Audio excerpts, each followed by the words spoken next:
안녕하세요. 열심히 절약하고 투자해서 잠을 자고 있는 동안에도 돈을 불리고 있는 마스입니다. 최근 영상에서 제가 올해 저축 목표를 연 6천만 원으로 올렸다고 말씀을 드렸는데요. 그 목표를 위해서 매월 지출을 통제하고 이 수당이나 성과급까지 꼼꼼히 모아가고 있답니다. 저는 왜 이렇게까지 저축에 진심일까요? 이렇게 하지 않으면 저의 10년, 20년 뒤는 어떻게 달라지게 될까요? 20년 넘게 한 직장에서 일을 하면서 제 마음 한구석에는 이 늘 퇴직에 대한 막연한 두려움이 자리 잡고 있었어요. 이 직장인에게는 퇴직은 피할 수 없는 언젠가 반드시 다가올 확실한 미래니까요. 사람마다 꿈꾸는 노후의 모습은 모두 다를 겁니다. 그 막연하든 계획적이든 삶의 기준에 따라 젊을 때 준비해야 하는 돈의 크기와 취향이 달라진다고 생각합니다. 그래서 오늘은 남들이 말하는 10억, 20억이라는 거창한 숫자가 아니라 저만의 삶의 방식이 오롯이 담긴 현실적인 노후 계획과 필요 자금을 공유해보려고 해요. 사람들은 저마다 다양한 형태로 늙어갑니다. 누군가는 조용한 전원주택을 꿈꾸고 누군가는 도심 한가운데서 북적거리며 살기를 원하죠. 그래서 이 노후 준비는 생각보다 단순하지 않더라고요. 각자의 취향에 따라 원하는 모습이 다르기 때문에 딱 얼마면 돼 라고 단정 짓기가 참 어렵습니다. 제가 30대에 막 아이를 낳고 정신없이 육아와 직장 생활을 병행한 때만 해도 이 노후에 대한 제 유일한 소망은 그저 아무것도 안 하고 쉬는 것이었어요. 연금이 나오면 맛있는 걸 사 먹고 늦잠 자고 가끔 여행이나 다니면서 그동안의 고생을 보상받듯이 그냥 편안하게 남은 인생을 즐기고 싶었죠. 그런데 10년 넘게 미니멀 라이프를 실천하고 가계부를 쓰고 절약과 투자를 일상화하다 보니까 그 막연했던 소망이 조금씩 달라지고 있더라고요. 불필요한 물건을 비워내고 나니까 비로소 제가 진짜로 좋아하는 게 무엇인지, 제 삶에 필요한 것이 무엇인지 선명하게 보이기 시작했어요. 외식 대신 집밥을 해먹으면서 식비를 줄이는 과정에서 이 신선한 채소와 소박한 식재료가 주는 진짜 맛을 알게 되었고 1년에 수백만 원씩 쓰던 사교육비나 이 보여주기식 소비를 줄이면서 마음의 평수를 넓히는 법을 배웠습니다. 이런 단순한 삶의 루틴이 단단하게 자리 잡으면서 노후에도 그저 돈을 소비만 하며 시간을 보내기보다는 저만의 생산적인 업을 계속 이어가고 싶다는 생각이 들었어요. 돈을 쓰며 얻는 일회성 쾌락보다는 이 절제된 일상 안에서 글을 쓰고 영상을 만들고 누군가와 소통하는 기쁨이 훨씬 크다는 걸 알게 되었거든요. 제가 도시락을 싸서 출근하고 평일에 낫또와 양배추 비빔밥으로 간단하게 식사를 하면서 생활비를 90만 원으로 통제하는 모습을 보시고 가끔 이런 댓글을 남겨주시는 분들도 계십니다. 젊을 때 놀아야 한다. 인생은 짧은데 노후를 위해서 현재를 너무 희생하지 말아라. 충분히 이해할 수 있는 걱정입니다. 저 역시 재테크에 무지했던 시절에 여행을 다니고 소비를 하는 것이 행복이라고 믿었으니까요. 하지만 비싼 레스토랑에서 밥을 먹고 계절마다 새 옷을 사고 매년 해외여행을 가는 것이 인생을 알차게 사는 것일까요? 가족을 위해 유기농 식재료를 고집하다가 점차 가성비 있는 건강한 식단으로 바꾸면서 한 끼에 3,000원짜리 낫또밥을 먹는 일상, 그리고 아이들에게 새 옷 대신 물려받은 옷을 입히고 저 역시 10년 된 옷을 아껴 입으면서 꼭 필요한 가방 하나만 남기는 이 삶이 과연 저에게 억울한 희생일까요? 제가 내린 결론은 다릅니다. 현재 벌어들이는 돈으로 지금 당장의 즐거움만 쫓는다면 결국 미래의 내가 마땅히 누려야 할 평안과 경제적 자유의 시간을 끌어다 탕진하는 셈이 됩니다. 절약은 궁상이 아니라 내 삶의 주도권을 되찾고 스스로를 통제하는 힘을 기르는 과정입니다. 90만 원이라는 한정된 생활비 안에서 이 살아가는 약간의 불편함이 오히려 저를 깨어있게 만들고 건강한 긴장감을 유지하게 해줬어요. 저는 지금 벌어들이는 이 월급으로 길고 긴 미래의 시간까지 든든하게 방어해낼 수 있는 단단한 성을 짓고 있는 중이랍니다. 그럼 이제 구체적인 저의 노후 시나리오를 말씀드려 볼게요. 저와 남편은 40대 후반의 맞벌이 부부입니다. 퇴직까지는 한 약 10여 년 정도 남았어요. 퇴직을 하고 나면 이 직장이라는 얽매임이 사라지고 시간은 훨씬 많아질 테고 두 아이도 각자의 삶을 찾아 독립할 시기니까 오롯이 저와 남편을 위한 인생 2막이 펼쳐질 겁니다. 은퇴 후에도 저는 지금처럼 유튜브와 글쓰기를 계속하면서 이 디지털 노마드의 삶을 계속 이어나갈 생각입니다. 최근 남편과 식탁에 마주 앉아 이런 이야기를 나눴어요. 60세부터 80세까지 딱 20년 동안은 우리가 살아보고 싶었던 우리나라의 곳곳 혹은 해외 낯선 동네에서 한번 살아보자고요. 시원한 바다가 보이는 부산에서 2년, 바람이 좋은 제주에서 2년, 커피향이 가득한 강릉에서 2년, 그러다 날씨가 추워지면 물가가 저렴한 치앙마이 같은 따뜻한 곳으로 건너가 몇 달 머물러도 좋을 것 같아요. 저희 양가 부모님들이 모두 70대이신데 아직도 아주 정정하십니다. 의료기술이 발달하면서 우리 부부가 70대가 될 무렵에는 부모님 세대보다 훨씬 더 건강하게 일상을 누릴 수 있을 거라고 생각을 해요. 그래서 80세까지는 한 곳에 정착하기보다는 여행하듯 유동적으로 살아보고 싶습니다. 매일 아침 낯선 바닷가를 산책하고 동네 시장에서 싱싱한 해산물을 사와서 소박하지만 맛있는 저녁을 차려 먹는 일상. 이 상상만으로도 가슴이 벅차오릅니다. 그렇게 20년을 자유롭게 유랑하다가 80세가 훌쩍 넘어가면 서울로 돌아올 생각이에요. 그때가 되면 아무래도 병원에 정기적으로 다녀야 할 일도 많아질 테니까 교통이 편리하고 의료 인프라가 잘 갖춰진 서울의 우리 집에서 좀 차분하게 남은 인생을 정리하며 살아가고 싶더라고요. 이 멋진 꿈을 꾸었으니까 이제 현실적인 계산기를 두드려 봐야겠죠. 60세부터 80세까지 여행하듯 유랑할 수 있는 생활비, 그리고 80세 이후 실거주할 서울집과 병원비를 포함한 생활비, 이 세 가지가 제 노후 자금의 핵심입니다. 현재 저희 4인 가족의 순수 생활비는 300만 원 초반 정도인데요. 아이들이 커갈수록 조금씩 늘어나겠지만 60세 이후 부부 둘만 남게 되면 생활비나 교육비 지출은 줄어들 겁니다. 하지만 매번 지역을 이동하면서 낯선 동네의 인프라를 누리고 여행하듯 지낼 것을 감안하면 60세 이후의 필요 경비는 지금보다 훨씬 여유롭게 월 500만 원으로 예상을 했어요. 80세 이후에 바깥 활동이 좀 줄어들어서 씀씀이가 좀 감소하겠지만 물가 상승분을 고려해서 그대로 이어서 생활비를 잡았습니다. 여기에 노년의 가장 큰 변수인 병원비와 요양비 등을 대비한 비상금은 한 4억 정도를 떼어둘 생각입니다. 저희가 실비보험 외에는 보험이 따로 없어서 이 병원비도 넉넉하게 챙겨야 할 것 같더라고요. 그럼 가장 큰 목돈이 들어가는 주거비는 어떻게 해야 할까요? 60세부터 80세까지 20년간은 각 지역의 전세나 연세를 이용해서 이동할 생각입니다. 현재 저희가 살고 있는 전세금을 그대로 빼서 그 자금으로 타 지역의 거주 비용을 충당할 예정이고요. 그러다가 80세가 되었을 때 서울 집에 직접 들어갈 무렵이 되면 세입자에게 수억 원의 전세금을 돌려줘야 하는데요. 이 거대한 전세 반환금은 어디서 마련을 해야 할까요? 아마도 지금 제가 매달 정기적으로 사 모으고 있는 주식계좌에서 마련을 해야 할 것 같아요. 그래서 제가 주식으로 자산을 불리려고 노력하고 있답니다. 저는 매월 월급이 들어오면 300만 원씩 남편과 저의 연금계좌, ISA 그리고 일반 주식계좌로 자동이체를 걸어두고 미국 우량주와 배당주, ETF를 모아가고 있거든요. 작년 25년 기준 배당금만으로 연 190만 원 정도를 받았고요. 계속 투자금이 쌓이면서 올해 말엔 320만 원 정도를 예상하고 있습니다. 저의 주식 포트폴리오에는 현재 배당주 30%, 성장주 70%의 비율로 구성되어 있는데요. 이 노후를 위한 든든한 현금 흐름도 중요하지만 장기적인 자산 증식을 위해서는 아직 성장주의 비중이 좀 높아야 한다고 판단했습니다. 이 배당금과 주식 자산이 이 시간이라는 복리를 만나서 80세까지 눈덩이처럼 굴러가게 두고 80세가 되었을 때 크게 불어난 성장주 일부를 과감하게 배도해서 서울집의 전세 반환금을 치르고 실거주로 입성하는 것. 이것이 제가 치열하게 고민해서 완성한 자산 순환 시나리오랍니다. 이렇게 계산을 해보니까 현재 검소한 생활비 시스템과 월 300만 원 이상의 주식 투자를 잘 유지한다면 남편이나 제가 갑자기 직장을 그만두지 않는 이상 현재의 현금 흐름만으로도 이 꿈을 충분히 달성할 수 있다는 확신이 들었어요. 지금까지 남들에게 보여주기 위한 삶이 아니라 철저히 제 분수에 맞는 검소한 삶을 살아왔기 때문에 노후라고 해서 갑자기 큰 사치를 부릴 것 같지는 않습니다. 미니멀 라이프가 이미 제 삶의 태도로 깊숙이 자리를 잡았으니까요.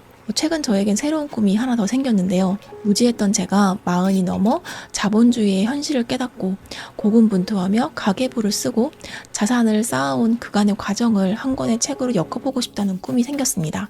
예전 같았으면 내가 무슨 책을 쓰냐며 고개를 저었겠지만 매일 새벽 일어나서 글을 쓰고 작은 습관들을 반복하면서 한 계단씩 오르다 보니까 제 인생의 그릇도 조금씩 커지고 있음을 느낀답니다. 부족한 저의 경험담이 누군가에게는 막막한 노후를 준비하는 작은 이정표가 될 수 있지 않을까 하는 용기도 생기고요. 직장을 다니면서 언제 다가올지 모르는 은퇴를 막연히 두려워만 하시는 분들을 보면 저의 과거의 모습이 떠올라서 마음이 쓰일 때가 많습니다. 하지만 스스로 가계부를 적고 지출을 온전히 통제하다 보면 누구나 자신만의 노후를 계획할 수 있답니다. 남들이 말하는 10억, 20억이라는 획일화된 숫자에 너무 겁먹지 마시고요. 오늘 저녁 조용히 노트를 꺼내서 여러분이 진짜 살고 싶은 노후의 지도를 직접 그려보시기 바랍니다. 어떤 동네에서 무엇을 먹으며 하루를 어떻게 보내고 싶으신가요? 그 5년 뒤, 10년 뒤의 밑그림이 완성이 되면 오늘 내가 아낀 5,000원짜리 커피 한 잔과 3,000원짜리 낫또밥 한 끼가 나를 위한 얼마나 위대한 투자이자 생명줄인지 깨닫게 될 겁니다. 앞으로도 제가 경제적 자유를 향해서 어떻게 걸어가는지, 건강한 노후를 위해 오늘 하루를 어떤 습관으로 채워가는지 꾸밈없이 보여드릴게요. 오늘도 저의 긴 이야기를 들어주셔서 감사합니다. 제 이야기가 여러분의 든든한 미래를 설계하는데 작은 불씨가 되었기를 바랍니다. 구독과 좋아요는 제가 지치지 않고 다음 영상을 만드는데 가장 큰 힘이 된답니다. 그럼 저는 다음 영상에서 더 단단해진 모습으로 기다리고 있을게요. 안녕.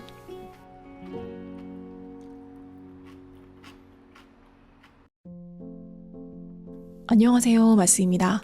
26년도 상반기가 어느새 훌쩍 지나가고 있어요. 5월 마무리도 다들 잘 하고 계신가요? 이번 영상은 그동안 제 영상 댓글에 자주 반복해서 올려주셨던 그 질문들에 대해서 좀 시원하게 답변을 해볼까 합니다. 정말 많은 분들이 댓글로 질문을 좀 주시는데요. 수입부터 지출, 이 투자 현황까지 저의 모든 것을 다 알려드리는 이 올인원 영상을 만들면 좋겠지만 이 10분 남짓한 영상에 그 긴 여정을 다 담기에는 아무래도 무리가 좀 있더라고요. 질문 주셨던 내용들은 이전 영상들을 보시면 대부분 알 수 있는 내용들이라 이전 영상들도 좀 봐주시면 감사하겠습니다. 오늘은 가장 많이 궁금해하셨던 생활비와 이 투자 관련 질문부터 하나씩 풀어볼까 합니다. 그럼 시작해 볼게요. 수입은 얼마인가요? 저희 부부의 월급은 엇비슷한 편입니다. 저는 300만 원 초반, 남편은 300만 원 중후반을 받고 있어요. 요즘도 가끔은 제 급여가 300만 원이 채 안 될 때도 있답니다. 그 외에는 일정하지 않게 들어오는 수당들이 좀 있어요. 보통 연초의 성과급이나 연말정산, 명절 수당 같은 것들이죠. 매월 급여가 딱 고정된 게 아니라서 한 달에 딱 얼마를 번다 라고 명확히 자르기엔 조금 애매한 부분도 있답니다. 그리고 급여 외로 유튜브 광고 수익이 조금씩 들어오고 있어요. 유튜브 수익은 이 10만 원이 넘어야 통장으로 들어오는데요. 이 작년까지만 해도 몇 달에 한 번씩 겨우 들어오는 수준이어서 솔직히 용돈벌이라고 하기에도 아주 미약했답니다. 그런데 정말 감사하게도 올해부터는 매월 통장으로 이 수익금이 들어오고 있어서 저에게는 아주 유의미한 수익이 되고 있어요. 이 영상을 봐주시는 구독자분들 덕분이라고 생각합니다. 그래서 영상마다 이 댓글을 남겨주시는 분들 중 3분을 추첨해서 커피 쿠폰 드리고 있으니까 이 커뮤니티 게시판도 꼭 확인해 주시기 바랍니다. 그리고 올해부터는 이 연옥쿨 가계부 템플릿 판매 수익도 더해져서 이 40대 워킹맘의 어깨를 조금이나마 가볍게 해주는 든든한 보탬이 되고 있답니다. 이 가계부 템플릿으로 많은 분들의 자산 형성에 도움이 되셨으면 좋겠습니다. 월 300저축, 연 6천. 둘 중에 저축 금액은 어떤 게 맞나요? 지난 영상에서 제가 월 300만 원씩 주식에 투자하고 있다고 말씀을 드렸는데요. 그러면 월 6천만 원씩 모은다고 했는데 월 300만 원씩 저축은 계산이 잘 맞지 않는다라고 헷갈려 하시는 분들이 계셨어요. 그리고 이 저축과 투자를 따로 하시는 건지도 궁금해 하시더라고요. 저희 부부 총 급여가 월 700이 조금 안 되는데요. 그중 300만 원은 무조건 먼저 저축을 합니다. 작년에 제가 서울집을 마련한 이후로는 이 저축을 적금이 아닌 주식으로 모아가고 있어요. 남편과 저의 연금계좌, ISA 계좌, 일반 계좌로 이 자동이체를 걸어두고 기계적으로 주식을 사 모으고 있는 거죠. 저는 이걸 저축이자 투자라고 생각을 합니다. 여기에 명절 수당이나 성과급 같은 추가 수입이 생기면 이 역시 고스란히 주식 계좌로 보내고 있습니다.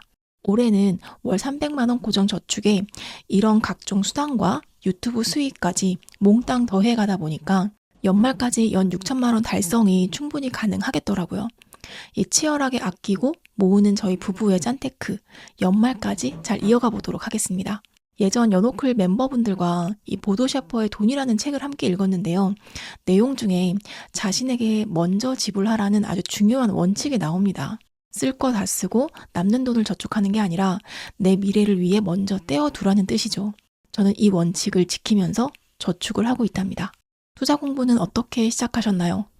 저는 부동산 공부로 먼저 투자에 발을 들였어요. 사실 21년 상승장 끝물에 들어가는 바람에 마음이 엄청 급했답니다. 40대쯤 되니까 주변에서 누구는 얼마를 벌었네 하는 소리가 여기저기서 들려오기도 하고요. 다들 부자가 되어 가는데 저 혼자만 제자리에 멈춰 있는 것 같아서 덜컥 겁이 나더라고요. 처음엔 제대로 분석도 없이 강의를 들었고 하라는 대로 무작정 따라하다가 참 먼 길을 돌아서 오게 됐습니다. 하지만 이젠 그런 시행착오조차 저에겐 큰 자산이 되었어요. 이제 투자는 제 삶에서 뗄래야 뗄 수 없는 일상이 되었습니다.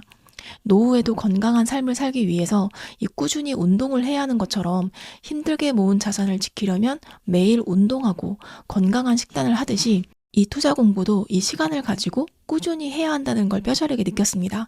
혹시 남들의 성공담을 들으며 나만 너무 늦은 건 아닐까 하고 초조해하시는 분들이 계시다면 늦은 때란 없다는 말씀을 꼭 드리고 싶어요. 조급한 마음에 무작정 휩쓸리기보다는 이 찬찬히 종자돈을 모으면서 책부터 읽어보시길 바랍니다. 그리고 내 성향에 맞는 투자가 무엇인지 고민하는 시간을 먼저 가지셔도 절대 늦지 않는답니다. 배당주는 어떤 걸 하시나요? 제가 투자하는 주식 종목을 궁금해하시는 분들이 많으신데요. 저 역시 처음 공부할 때 남들은 대체 뭘 사는지 그게 가장 궁금했기 때문에 그 마음 100번 이해합니다. 하지만 이 종목을 말씀드리기에 앞서서 당부드리고 싶은 건 이 투자를 시작할 때 기교나 기술보다 이 마인드가 훨씬 중요하다는 점이에요. 우리가 워런 버핏의 포트폴리오를 안다고 해서 당장 그분처럼 부자가 될 수 없는 것과 같죠. 돈의 속성이나 돈의 심리학, 부자의 언어 같은 책들을 씹어먹듯 읽으면서 돈을 대하는 태도부터 다잡았던 게 제가 지난 몇 년간 얻은 가장 큰 수확이었어요. 이 투자는 남을 따라하는 게 아니라 내 삶의 방향과 기준에 맞춰야 한다고 생각합니다. 40대 워킹맘으로 나는 노후에 어떤 삶을 원하는지, 얼마의 생활비가 필요한지 그 그림이 명확해야 흔들리지 않고 오래 할 수 있습니다. 이 궁금해하신 배당주를 말씀드리자면 저의 연금 계좌에서는 플러스 고배당주, 은행 고배당 플러스, 미국 배당 다우존스 같은 배당 ETF 위주로 담고 있고요. ISA 계좌에서는 삼성화재, 현대차, 하나금융 등 배당을 넉넉히 주는 개별 주식들을 모으고 있어요. 일반 계좌로는 미국 주식을 주로 하는데요. 슈드나 리얼티 인컴 같은 배당주, 그리고 배당률은 작지만 S&P 500도 꾸준히 모아가고 있답니다. 그 외에 개별주도 모아가고 있습니다. 제가 종목을 말씀드리는 건 무조건 이 주식이 좋아서 말씀을 드리는 건 아닙니다. 언제든 제 상황에 따라 제가 투자하는 종목은 바뀔 수가 있습니다. 제가 영상에서 주식을 모아가는 루틴을 말씀을 드리는 건 그저 저 같은 평범한 워킹맘도 어떤 화려한 기술이 없이 그냥 묵묵하게 우량한 자산을 불려가고 있다는 걸 보여드리고 싶었습니다. 종목을 잘 골라서라기보다는 이 주식을 대하는 태도가 바뀌면서 저의 투자 방식도 건강하게 바뀌었답니다. 하지만 이 방법도 모두에게 맞는 방법은 아닐 수가 있기에 각자에게 맞는 투자 방법을 찾으시면 좋겠습니다. 생활비 90만 원으로 정말 생활이 되나요? 이 댓글 중에 가장 뜨거운 반응은 바로 이 90만 원 생활비였는데요. 저희 집은 이 고정비를 제외하고 순수하게 식비와 변동 생활비로 90만 원을 씁니다. 이 고정비 내역은 화면에 띄워드린 표를 참조해 주시길 바랍니다. 사실 이 40대 워킹맘으로 살다 보면 이 퇴근하고 녹초가 되어서 집에 돌아왔을 때 저녁밥을 차리는 게 너무 힘들어서 배달앱을 켜고 싶은 유혹이 턱 밑까지 차오를 때가 많습니다. 가끔은 나도 돈을 버니까 이 정도는 쓸 수 있지 않나 하는 억울함이 훅 올라오기도 합니다. 그래서 이 90만 원이 늘 부족해 보이는 건 사실이에요. 생활비가 부족할 때는 남편과 저의 회사 복지 포인트를 활용해 장을 보거나 평소 100만 원 이상 넉넉히 유지해두는 이 예비비 통장에서 외식비를 충당하면서 융통성 있게 대처하고 있답니다. 저의 예비비 계좌에는 항상 100만 원 이상의 돈이 있도록 여유 있게 유지하고 있고요. 100만 원 이하로 돈이 줄어들면 소비를 줄이고 더 이상 예비비 통장에서도 잘 빼서 쓰지 않습니다. 정말 큰 돈이 필요할 때를 대비한 돈이기 때문이에요. 수당이 많이 들어온 달에 저축을 추가로 하고도 여유가 있으면 이 돈을 예비비 통장으로 옮겨 놓기도 하면서 이 예비비 통장을 좀 여유 있게 관리하고 있답니다. 신혼 초에는 가계부에 10원 단위까지 일일이 기록하면서 절약 습관을 익혔는데요. 지금은 그 습관이 몸에 배어서 굳이 기록을 하지 않습니다. 그저 남편과 저의 체크카드 잔액을 매주 확인하면서 예산 안에서 속도를 조절할 뿐입니다.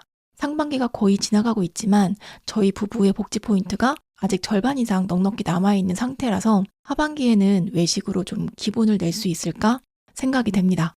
이 복지 포인트와 예비비 통장이 있기에 저의 이 생활비 90만 원을 유지할 수 있는 것 같아요. 대출은 어떻게 갚고 계신가요? 작년에 서울집을 매수하면서 이 신용대출과 회사 대출을 조금 받고 있는데요. 이 많은 분들이 원금은 안 갚고 왜 이자만 내고 있는지 궁금해 하시더라고요. 저는 돈의 가치가 시간이 갈수록 떨어진다고 생각합니다. 그래서 약간의 이자라는 비용을 지불하고 돈을 빌려서 그보다 훨씬 더 큰 수익을 낼 수 있는 우량한 자산으로 바꿀 수 있다면 그것은 훌륭한 레버리지가 된다고 보고 있어요. 예를 들어 1억을 빌려서 10년간 매달 40만 원씩 이자를 낸다면 이자만 총 5천만 원 가까이 되죠. 그런데 그 1억을 투자해서 10년 뒤에 이 5천만 원 이상의 가치 상승을 이뤄낸다면 당장 원금을 갚느라 헛걱대는 것보다 이자를 내면서 현금 흐름을 유지하는 게 더 낫다고 판단을 했답니다. 게다가 이 10년 뒤에 1억은 지금의 1억보다 갚기가 훨씬 더 수월해질 거라고 생각하고 있어요. 어떠셨나요? 평소 궁금하셨던 부분들이 조금은 해소가 되셨나요? 오늘은 투자와 이 생활비라는 가장 현실적인 돈 이야기를 나눠보았는데요. 가끔 저에게 이 수익과 지출, 저축 등에 대한 정확한 수치를 물어보시는 분들도 계시는데요.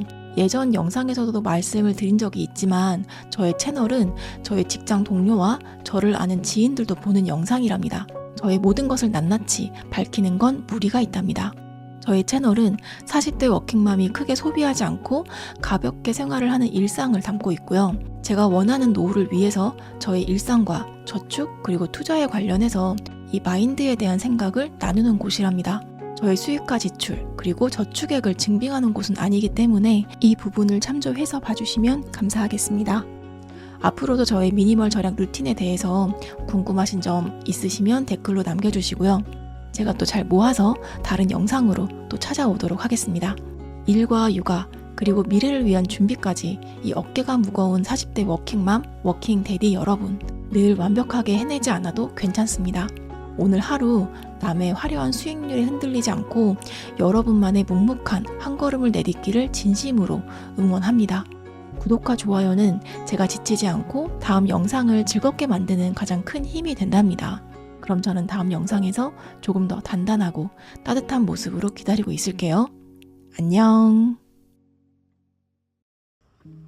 안녕하세요. 단순하게 살고 싶은 마스입니다. 24평 오래된 구축 아파트에 살면서 매월 300만 원씩 주식을 사 모으고 있는 40대 맞벌이 가족입니다. 얼마 전 유튜브에서 93세 디자이너분에 대한 영상을 보게 되었는데요. 이 90대라는 나이가 무색할 만큼 이 꼿꼿한 자세와 이 건강한 에너지가 참 인상 깊었습니다. 그분은 지금도 일주일에 2번씩 1000m 수영을 하신다고 하더라고요. 자신을 사랑하는 일을 오랫동안 하기 위해서 이 치열하게 운동하시는 그 모습이 너무나 아름다웠고 저 역시 그 단단한 노후를 담고 싶어졌습니다. 저는 이 걱정 없는 노후를 위해서 열심히 절약하며 자산을 불려가고 있지만 훗날 그 여유를 온전히 누리려면 이 건강을 챙기는 건 역시 자산만큼이나 중요한 것 같습니다. 평소에 저는 주로 아침 조깅을 하고 남편은 조깅과 수영을 병행을 하고 있습니다. 그 영상을 보고 나서 저도 수영을 다시 해야겠다는 결심이 서더라고요. 그래서 며칠 전에 이 6월달 수영반에 등록을 했고요. 새 수영복도 하나 장만을 했어요. 이 훗날 은퇴를 맞이했을 때 병원이 아니라 수영장과 산책로를 누비면서 인생을 씩씩하게 즐기고 싶습니다. 이렇게 꾸준히 몸을 움직이는 것만큼이나 이 노후를 위해 중요한 것이 또 하나 있는데요. 바로 내 몸을 채우는 음식이라고 생각해요. 요즘 마트에 가면 싱싱한 오이가 한가득 쌓여있는 걸 볼 수 있어요. 5월은 오이가 참 저렴하고 맛있는 계절이죠. 얼마 전 이 50개들이 오이를 2번이나 사왔습니다. 한 번은 오이 김치를 담그고 또 한 번은 오이지를 넉넉하게 담갔어요. 오이 100개를 사는데 4만 원 정도가 들었지만 덕분에 앞으로 2달은 김치나 밑반찬 걱정 없이 지낼 수 있게 되었습니다. 아마 여름이 지나고 선선한 가을바람이 불 때까지도 이 새콤달콤한 오이지가 저희 집 식탁을 든든하게 지켜줄 것 같습니다. 집집마다 밥상의 무게는 다 다르겠지만 이 이렇게 늘 먹는 소박한 밥상을 차리는 데는 생각보다 그리 많은 돈이 필요하진 않더라고요. 제가 이렇게 식단을 단출하게 바꾸는데 가장 큰 영향을 받은 책이 있어요.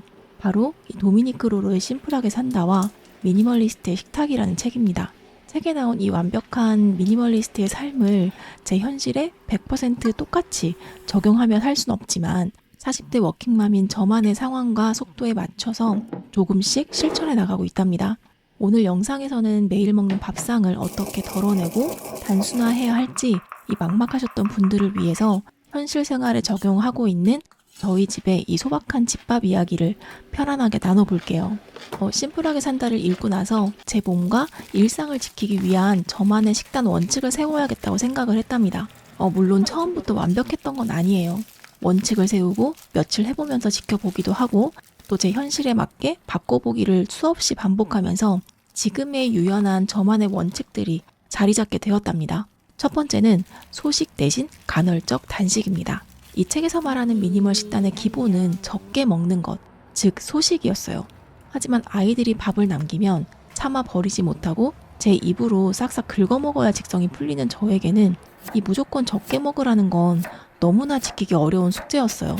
그래서 억지로 식사량을 줄이는 소식은 과감히 포기했습니다. 대신 식사 시간에 제한을 두는 이 간헐적 단식을 제 삶에 들였어요. 어릴 때는 하루 3끼를 꼬박꼬박 챙겨 먹어야만 건강해지는 줄 알았습니다. 배가 고프지 않아도 때가 되면 무조건 먹어야 안심이 됐었죠. 그런데 40이 넘어가니까 눈에 띄게 소화력이 떨어지고 늘 속이 더부룩하더라고요. 배가 고프지 않으면 굳이 먹지 않는 것이 오히려 제 몸에 더 건강한 방법이라는 걸 뒤늦게 깨닫게 되었어요. 그래서 저는 아침을 가볍게 건너뛰고 점심과 저녁 이 2끼만 먹는 방식을 유지하고 있습니다. 아침을 비워내니까 이 속도 한결 편해지고 바쁜 출근 준비 시간도 훨씬 여유로워졌어요. 물론 제 방식을 가족 모두에게 강요하진 않습니다. 사람마다 각자의 생체 리듬과 소화력이 다르니까요. 아직 소화력이 왕성한 남편은 아침에 눈을 뜨자마자 출출하다면서 바나나를 챙겨 먹기도 하고요. 한창 자라나는 아이들도 아침을 먹고 학교에 갑니다. 대신 아침부터 복잡한 요리를 하느라고 에너지를 빼지 않고 따뜻한 누룽지나 고구마, 달걀 프라이에 신선한 샐러드와 과일을 곁들여서 각자의 속도에 맞게 든든한 하루를 시작하고 있답니다. 두 번째는 주중에는 가볍게, 주말에는 자유롭게입니다. 저희 집의 식단의 기본은 집밥인데요. 이 집밥도 각 가정마다 방식이 다양하죠. 좋은 재료를 많이 사와서 넉넉하게 해먹을 수도 있겠지만 저희 집의 집밥은 단순하게 먹는 것이랍니다. 한 끼에 모든 영양소를 다 먹으려고 굳이 애를 쓰지 않습니다. 퇴근하고 돌아오면 몸이 천근만근이기도 하고 평일 저녁을 매일 근사하게 차리는 건 저에게 불가능에 가까웠답니다. 짧은 시간에 그럴듯한 저녁을 차려내려면 결국 밀키트를 뜯거나 배달 음식에 의존해야 했어요. 그래서 평일 저녁 식탁의 힘을 과감히 뺐습니다.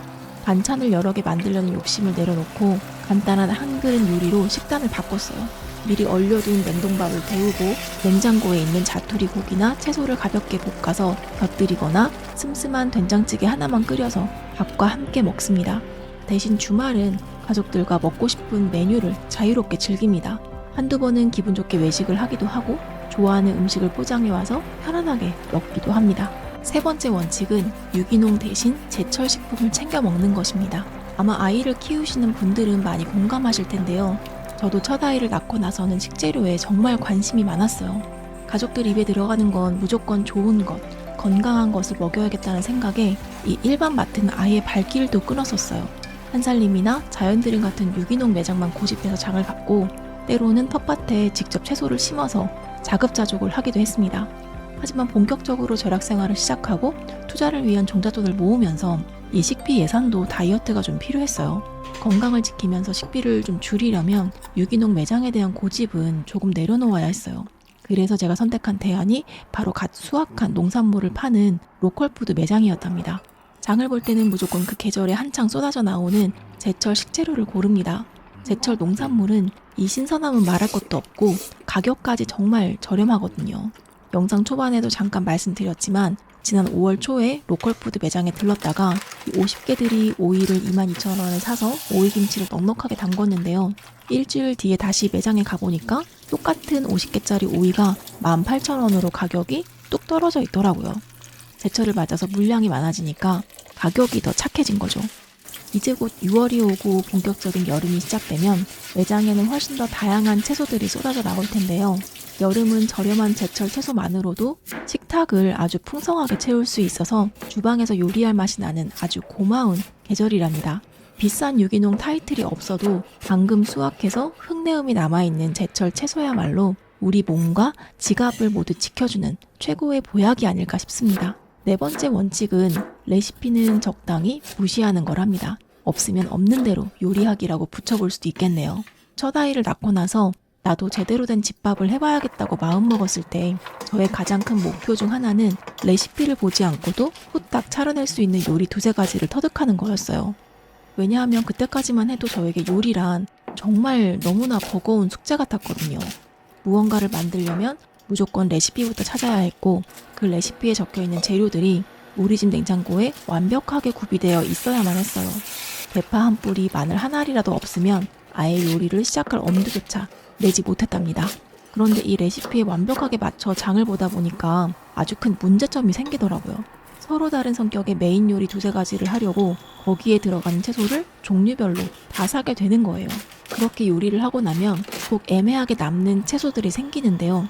그럼 그 남는 채소를 소진하려고 또 다른 요리를 찾게 되고 거기에 필요한 새로운 채소를 또 사야 하는 굴레에 빠지게 되더라고요.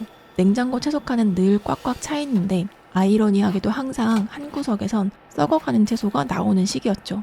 그래서 레시피대로 요리를 하지 않기로 했고 장보기 습관도 바꿨습니다. 요즘 저는 일주일이나 2주에 한 번꼴로 큰 장을 보고 그 외에는 아주 가볍게 작은 장보기를 합니다. 큰 장을 볼 때는 과일이나 채소, 치즈 같은 다양한 식재료를 사고 중간중간 고기나 생선이 필요할 때만 한두 가지씩 소량으로 사오고 있어요. 가장 중요한 건 큰 장보기를 할 때도 채소는 3-4가지 이하로만 산다는 겁니다. 대파를 카트에 담았다면 양파는 과감히 내려놓고 상추를 샀다면 양배추는 사지 않습니다. 비슷한 역할을 할 수 있는 채소들은 굳이 중복해서 사지 않는 거죠.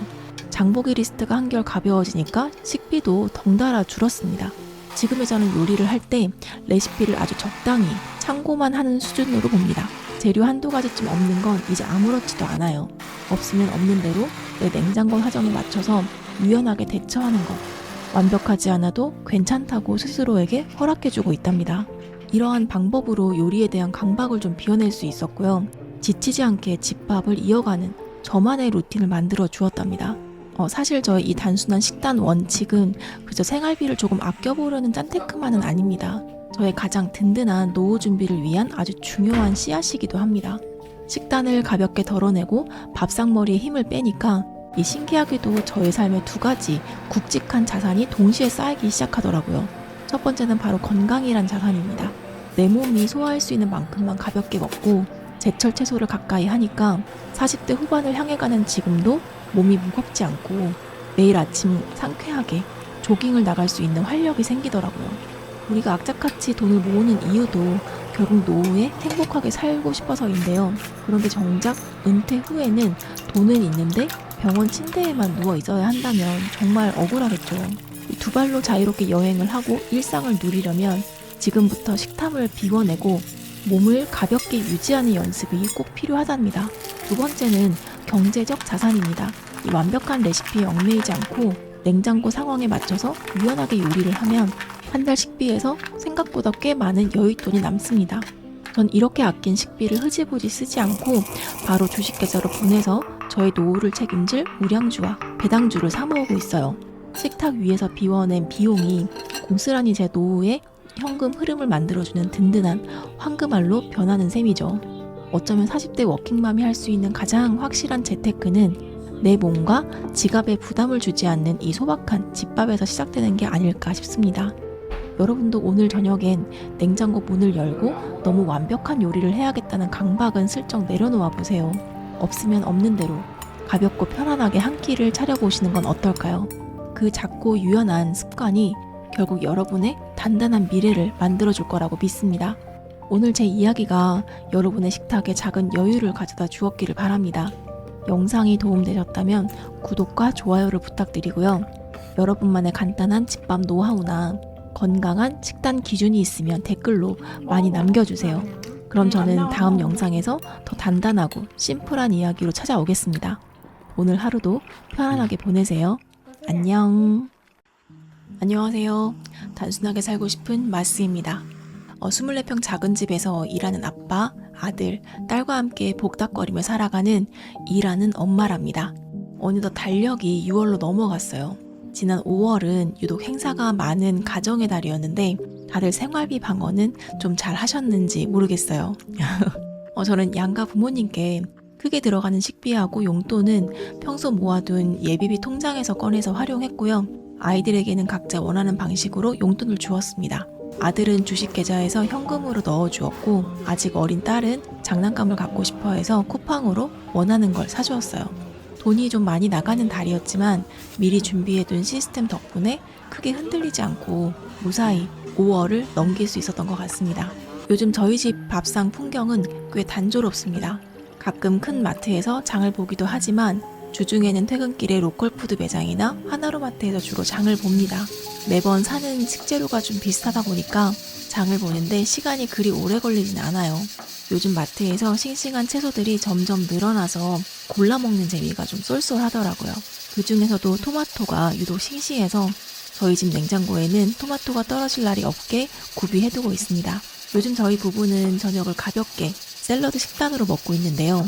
신선한 토마토와 여러 가지 볶은 채소, 거기에 달걀과 낫또를 곁들여서 한 그릇 요리로 해결합니다.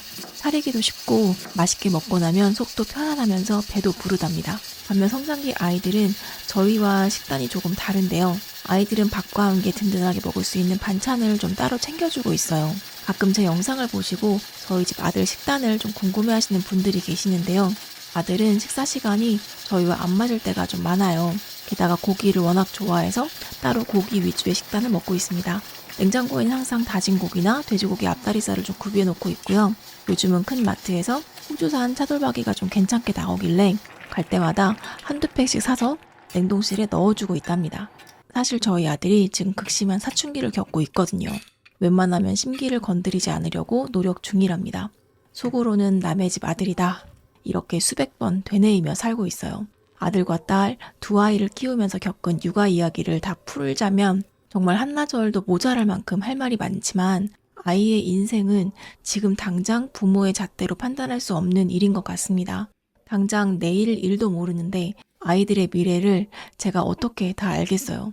저 역시 어릴 땐 제 인생이 이렇게 부동산과 주식을 공부하며 살게 될지 전혀 상상하지 못했으니까요.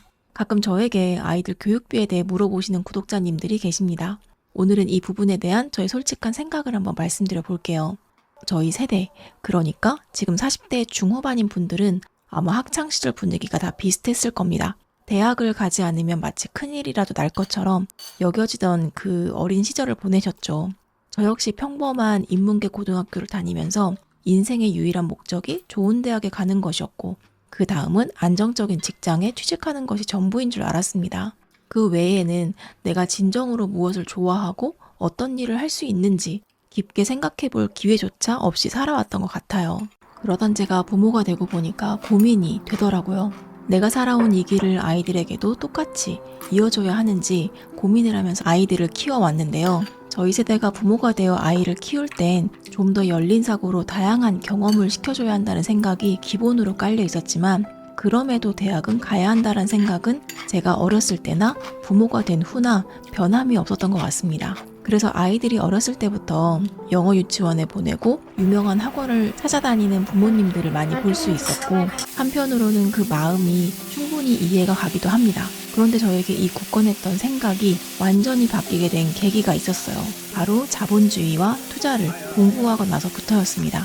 투자 공부를 하기 전에는 제 노후에 대한 그림도 막연했지만 아이들의 교육과 미래에 대한 생각도 이 짙은 안개 속을 헤쳐나가듯 뚜렷하게 보이는 게 없었답니다. 그저 남들이 하는 만큼은 나도 내 아이들에게 해줘야겠다는 생각들 뿐이었죠. 그런데 부동산과 금융 공부를 하면서 제 생각이 조금씩 달라지더라고요. 우리가 기를 쓰고 좋은 대학에 가려는 가장 큰 이유는 결국 더 많은 돈을 벌고 더 윤택하게 살고 싶은 욕망 때문인데요. 세상을 살다 보니 굳이 명문대를 나오지 않아도 돈을 벌 수 있는 직업과 길은 무수히 많다는 걸 알게 되었습니다. 그리고 진짜로 돈을 불리는 방법은 노동 수익만이 아니라 투자를 통해 자본이 스스로 일하게 만들어야 한다는 것도 깨달았죠. 굳이 연봉 1억짜리 직업을 갖지 않아도 적은 연봉이라 할지라도 일찍부터 20년, 30년 넘게 올바른 투자를 지속한다면 연봉 1억인 직장인과 비슷하거나 오히려 더 큰 자산을 가질 수 있다는 확신이 들었어요. 물론 그 긴 시간 동안 투자를 묵묵히 유지하는 과정이 결코 쉽지는 않겠죠. 하지만 사교육에 목매며 아이와 신랑이 하고 스트레스를 받으며 서울대에 보내야겠다는 노력을 하는 것보다는 자본주의를 가르치고 투자를 일찍 경험하게 하는 편이 아이 인생의 성공 확률을 더 높여줄 거라는 생각이 들었습니다. 그래서 저는 아이들 사교육에 큰 돈을 들이지 않았어요. 아이들이 나중에 어떤 일을 하며 살고 싶어 할지는 아이들 스스로 치열하게 고민해야 할 몫이라고 생각합니다. 제가 아이들의 인생을 대신 살아줄 순 없으니까요. 그리고 아이들 주식 계좌에 증여는 넉넉하게 해주고 있는지 이 질문도 참 많이 받았는데요. 결론부터 말씀드리면 그렇지는 않습니다. 지금까지 저희 부부는 저희의 노후를 먼저 돌보고 책임지는 게 우선이었어요. 제 노후가 불안하고 완성되지 않았는데 아이들의 자산까지 풍족하게 챙겨줄 여력은 없었거든요. 수입이 들어오면 무조건 저희 부부의 노후를 위한 투자 계좌에 먼저 투자를 합니다. 아직 저희 부부의 노후 자금 세팅이 완성형은 아니기에 아이들의 몫으로 돌아가는 비용은 그리 크진 않습니다. 아이들이 각자 받은 용돈 정도를 각자의 계좌에 투자하고 자산을 조금씩 늘려가고 있어요.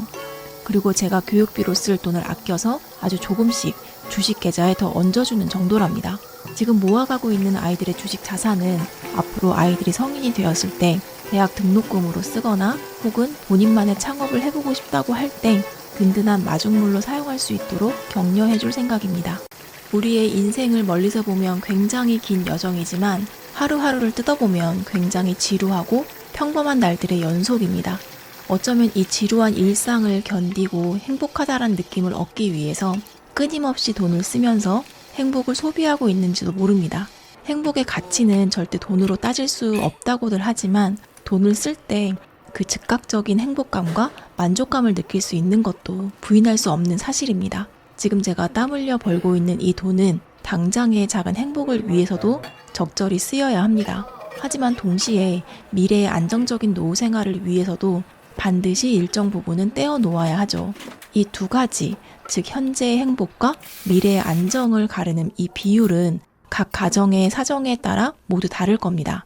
가장 중요한 핵심은 어떤 비율이든 반드시 미래를 위해 남겨놓아야 한다는 겁니다. 수입의 많은 부분을 떼어내서 저축하고 투자를 할수록 노후는 당연히 풍족해지겠죠. 하지만 그 비율이 너무 과하면 현재의 삶이 팍팍하고 힘들어질 수는 있습니다. 반대로 현재에 너무 많은 돈을 쓰면 미래가 불안해질 겁니다. 우리는 매일 그 사이의 어느 지점에서 수많은 선택을 하며 살아가고 있는 것 같아요. 그 선택이 옳았는지 글렀는지는 아마 몇십 년이 훌쩍 지난 후에야 알 수 있을 겁니다. 하루하루를 치열하게 살아가는 우리들이 어떤 마음으로 이 시간을 보내며 살아야 하는지에 대한 완벽한 정답은 없습니다. 저 역시 정답을 쫓기보다는 그저 틈틈이 책을 읽으며 제 마음 상태를 살피고 현재 행복과 미래의 행복을 묵묵히 저울질하며 선택을 할 뿐입니다. 매일같이 무력을 비운 법륜 스님처럼 해탈한 자세로 살 수는 없지만 제 마음 한편엔 법륜 스님이 자리 잡고 있기도 하고요. 또 다른 한편에는 좋은 물건을 보면 흔들리는 사치스러운 마음도 공존하고 있습니다. 남의 인생에 대해 이래라 저래라 섣불리 평가하거나 간섭할 생각은 없습니다. 당장 제게 주어진 하루, 제 인생을 잘 꾸려나가기에도 너무나 바쁜 나날이 이어지고 있거든요. 제가 지난 10년 넘게 이 미니멀 라이프를 실천하면서 깨달은 아주 중요한 사실이 하나 있습니다. 바로 단순한 라이프 스타일과 매일의 이 작은 습관이 결국 자산 증식의 가장 큰 밑거름이 된다는 것이었어요.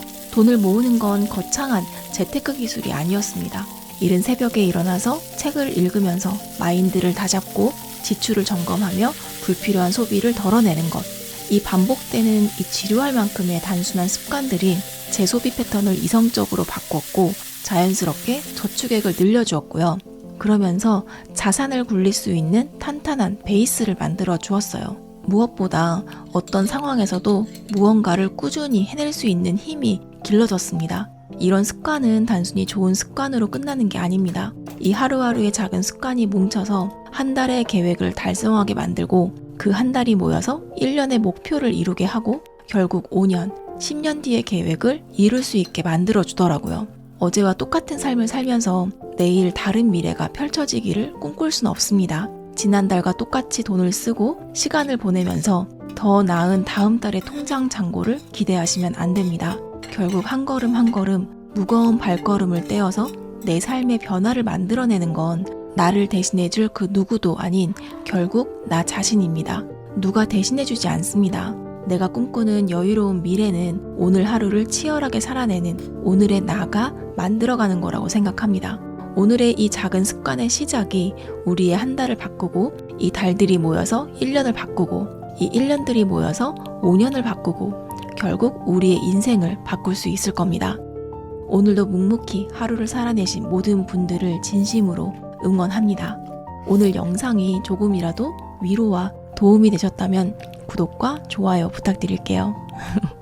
여러분의 현명한 소비 꿀팁이나 노후 고민이 있다면 댓글로 편안하게 나눠주세요. 그럼 저는 다음 영상에서 또 뵙겠습니다. 안녕.